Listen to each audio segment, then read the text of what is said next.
तभी अपने गुरु के मार्गदर्शन में खुद को जानने का अभ्यास कर रहे थे। एक दिन एक लड़का उस मठ में शिष्य बनने के लिए आया। उसने मास्टर से कहा, मास्टर, मैं खुद को जानना चाहता हूँ।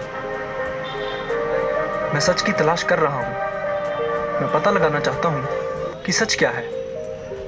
मास्टर ने उसकी ओर देखा और कहा कि अगर तुम सच जानना चाहते हो तो तुम्हें अपना पूरा जीवन दांव पर लगाना होगा।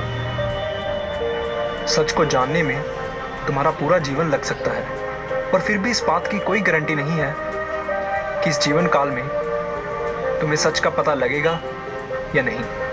क्या तुम इसके लिए तैयार हो? शिष्य ने कहा, मास्टर, मैं यहाँ पीछे मुड़ने के लिए नहीं आया हूँ, मैं इसके लिए तैयार हूँ। गुरु ने कहा, अगर ऐसा है तो एक काम करो, इस मठ में 500 भिक्षु हैं, तुम उनके लिए चावल कूटने का काम करो। बस सुबह से शाम तक चावल को कूटते रहो। जब तुम थक जाओ तो सोने चले जाओ, और फिर अगली सुबह उठकर चावल कूटना शुरू कर दो। इसके अलावा कुछ और मत करना, किसी और चीज़ के बारे में मत सोचना। बस इस रास्ते पर चलते रहना और दोबारा मेरे पास मत आना। ज़रूरत पड़ने पर मैं खुद तुम्हारे पास आऊँगा। उस लड़के ने गुरु के आदेश का पालन करते हुए चावल कूटना शुरू कर दिया। उस मठ में 500 शिष्य थे। उन सभी को समय समय पर भोजन की आवश्यकता पड़ती थी, इसलिए वो सुबह बहुत जल्दी उठ जाता था और देर रात तक चावल कूटता रहता था। जब वो थक जाता तो उसी कमरे में सो जाता जहाँ वो चावल कूटता था। वो किसी से बात नहीं करता था और ना ही कोई उसके पास बात करने आता था।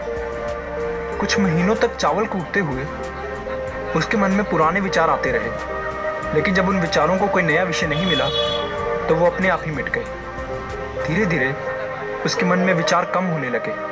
कुछ सालों के बाद तो वो अपना नाम तक भूल गया।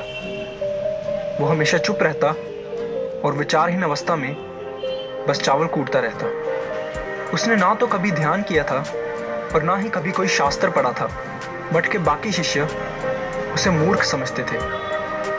ऐसा करते हुए 12 साल बीत गए। 12 साल बाद एक दिन मास्टर ने घोषणा की कि अब मेरा आखिरी समय आ रहा है और मुझे अपना उत्तराधिकारी चुनना है, जो मेरे बाद इस मठ का मुखिया होगा। इसलिए मेरा कोई भी शिष्य जिसे लगता है कि उसे आत्म साक्षात्कार हो गया है और उसने खुद को जान लिया है, वो रात को मेरे दरवाजे के पास आकर इस दीवार पर कुछ पंक्तियां लिखे जिसमें उसकी ज़िंदगी का सारा अनुभव समाया हो। कई शिष्यों ने ऐसा करने के बारे में सोचा। मठ के प्रमुख शिष्यों में से एक ने वहां जाकर कुछ पंक्तियां लिखी। उसे बौद्ध धर्म ग्रंथों का बहुत ज्ञान था। सभी शिष्यों को लगता था कि वो इस मठ का उत्तराधिकारी बन सकता है। उसने लिखा था कि मन एक दर्पण की तरह है जिस पर विचारों और इच्छाओं की धूल जमा हो जाती है। इस धूल को हटाने के लिए ही ध्यान है। जिसकी धूल हट जाती है और मन का दर्पण साफ हो जाता है, वो मोक्ष को प्राप्त कर लेता है। अगली सुबह जब मास्टर उठे और उन्होंने इन पंक्तियों को देखा तो उन्हें बहुत गुस्सा आया और उन्होंने कहा कि किस बेवकूफ़ ने ये सब कचरा मेरी दीवार पर लिखा है। वो शिष्य जिसने ये लिखा था वो चुप रहा। हालांकि उसने जो पंक्तियां लिखी थी वो ज्ञान से भरी थी, लेकिन ये सब किताबी ज्ञान था। वो शिष्य बहुत चालाक था। उसने पंक्तियां लिखी लेकिन नीचे अपने हस्ताक्षर नहीं किए, क्योंकि वो स्वयं इसके बारे में निश्चित नहीं था कि ये सही है या नहीं। क्योंकि उसे आत्म साक्षात्कार नहीं हुआ था, गुरु ने इन पंक्तियों को पूरी तरह से खारिज कर दिया।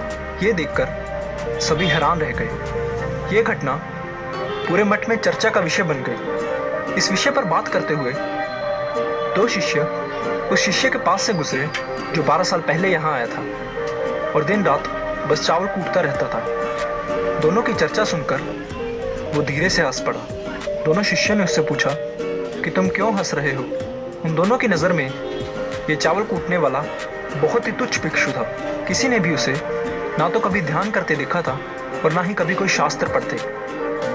हर कोई उसे मूर्ख समझता था जो बस चावल कूटना ही जानता था। उस मठ में बहुत बड़े बड़े विद्वान थे, लेकिन उस चावल कूटने वाले को किसी से कोई मतलब नहीं था। इसलिए वो दोनों शिष्य उसे मुस्कुराता हुआ देखकर चकित रह गए। उन्होंने फिर उससे पूछा, कि तुम क्यों हंसे?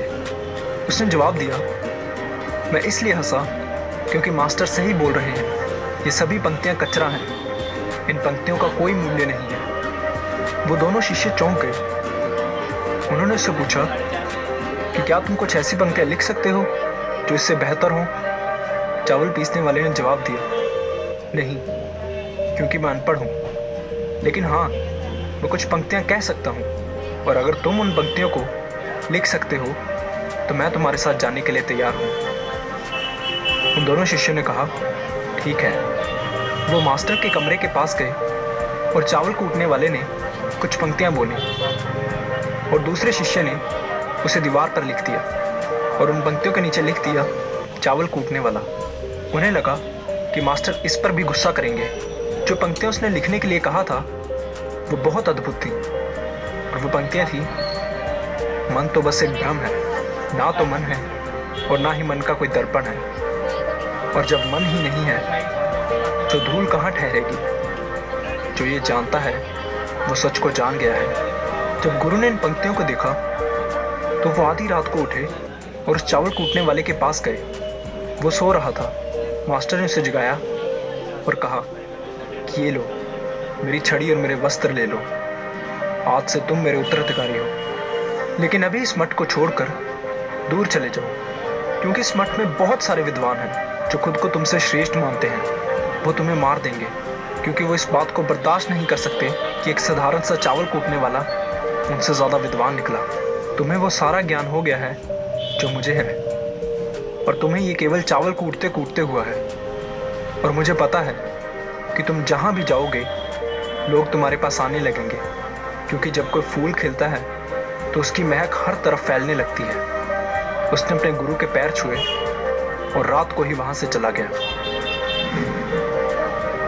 अगर हम अपनी ज़िंदगी में देखें तो पाएंगे कि बहुत से लोग सोचते हैं कि ध्यान केवल एक जगह बैठकर आंखें बंद कर कर ही किया जा सकता है, लेकिन हकीकत में ऐसा नहीं है। ध्यान तो चलते चलते भी किया जा सकता है, या अपना कुछ काम करते हुए भी ध्यान किया जा सकता है। असल में ध्यान का मतलब ये है कि आप जो भी काम कर रहे हैं उसे इतनी शिद्दत से करें कि आपको अपने शरीर का ख्याल भी ना रहे। बिल्कुल उस चावल पीसने वाले की तरह, जो चावल कूटने में इतना मगन हो गया कि उसे खुद का कुछ ख्याल ही नहीं रहा। चावल कूटते हुए ही उसने आत्म साक्षात्कार प्राप्त कर लिया।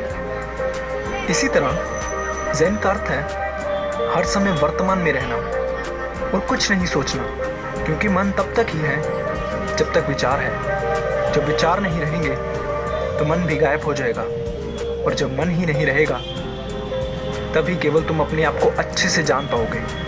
असल में हमें अपने वास्तविक स्वरूप को जानने के लिए कोई अन्य साधना करने की आवश्यकता नहीं है। हम जो कुछ